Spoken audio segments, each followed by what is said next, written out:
excellent courts. You know, you could take a hit in the wallet if Michigan legislators move forward with their plan to require online retailers like eBay and Amazon to collect sales tax on the items sold to individuals here in the state.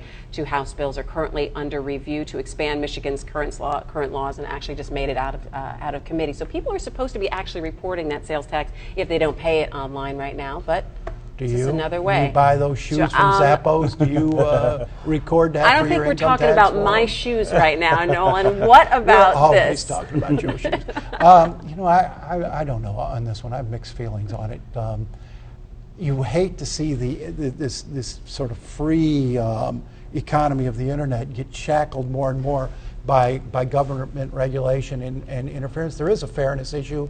You know, if you go to the mall, you're going to pay your 6%. If you go on Amazon, that's your choice to pay it or not. Well, it's also about modernizing the tax structure in the state. If most sales are ultimately going to be in an arena where they're not collecting sales tax, then what's the purpose of the sales tax? You either got to extend the sales tax to that new area, or you come up with a new way to raise get revenue. Rid of it altogether.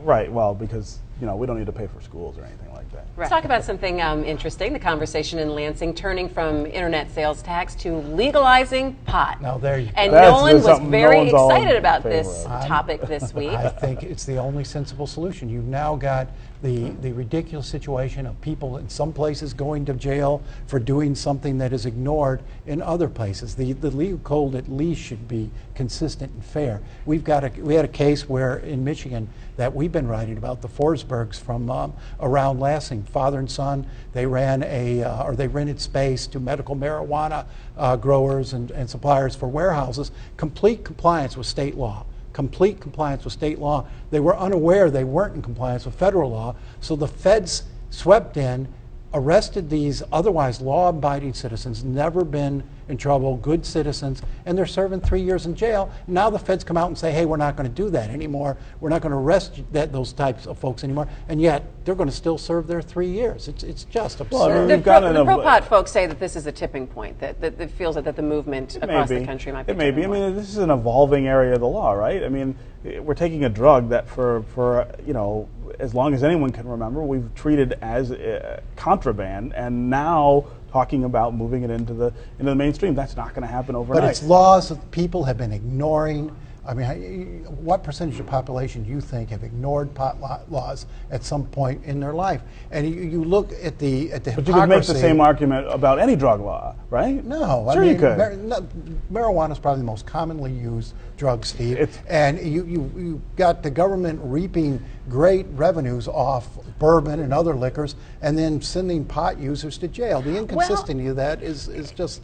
Well, they're two different things, okay, right? Alcohol and marijuana aren't the same thing, and that doesn't mean that pot is worse scientifically, but it is different. I mean, you can't just lump it all together and say, well, let's legalize everything. I mean, I think you have to have an intelligent discussion about, if we're going to legalize this, how are we going to manage it? One great question is, with alcohol, we prevent people from doing things like drinking and driving, right? And we test people when cops pull you over to see if you've been drinking. Is that possible with marijuana? Can you tell if somebody's high? I also think you have to start thinking about kids in an educational you prosecute the educating behavior. them as you well. Prosecute the bad driving. But my point is, not there's a whole what they did before that. There's a whole legal architecture that's got to be built to deal with this in a rational way. But at this point, the laws are inconsistent. You have Agreed. some people going to jail, other people not going to jail.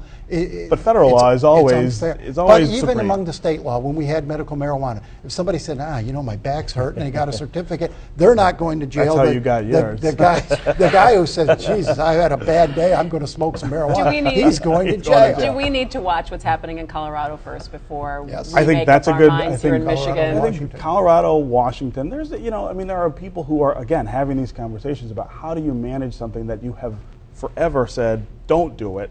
Now you're going to say it's okay to do it, but again, the effects of it will affect other parts. Prohibition doesn't work. Education and how you're going to talk to kids about it. And you can pay. You do the same thing with cocaine. You can pay for. You can give him the tax revenue. He's so. You're just starting a whole new show, aren't you, Stephen? You do the same thing with cocaine. All right. I think if you look at our effectiveness in keeping it off the street, I may answer that yes. Okay. Oh my gosh. A lot of people would agree with that. Here we go. It's time for headlines.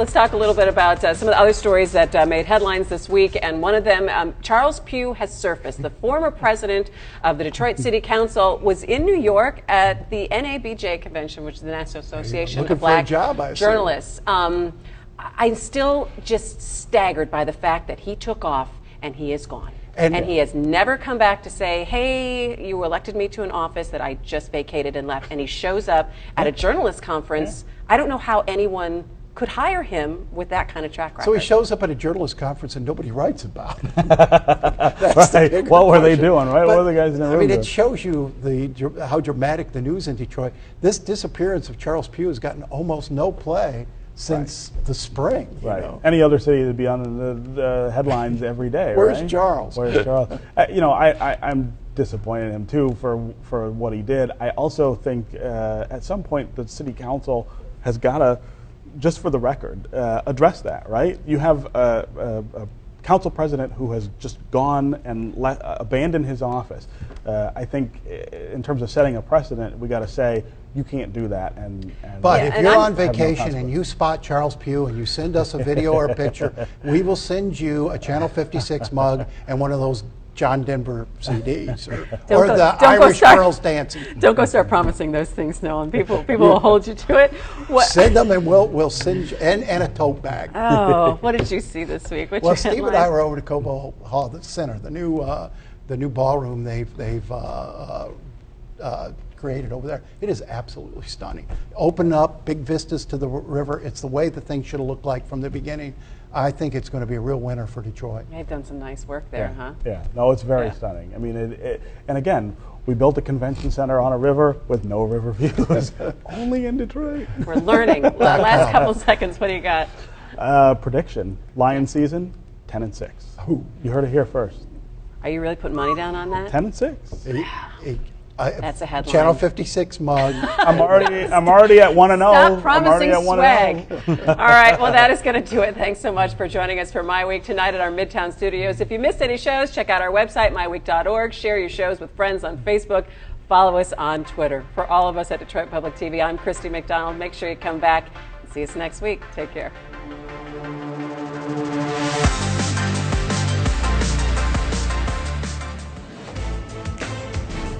Michigan's turnaround is being powered by things we do better than anywhere else in the world. Today's global leaders routinely turn to Michigan to work on their most difficult problems. That's because the engineering talent in this part of the world is simply the best. So many possibilities lie ahead for Michigan's future. These opportunities are here and starting to happen.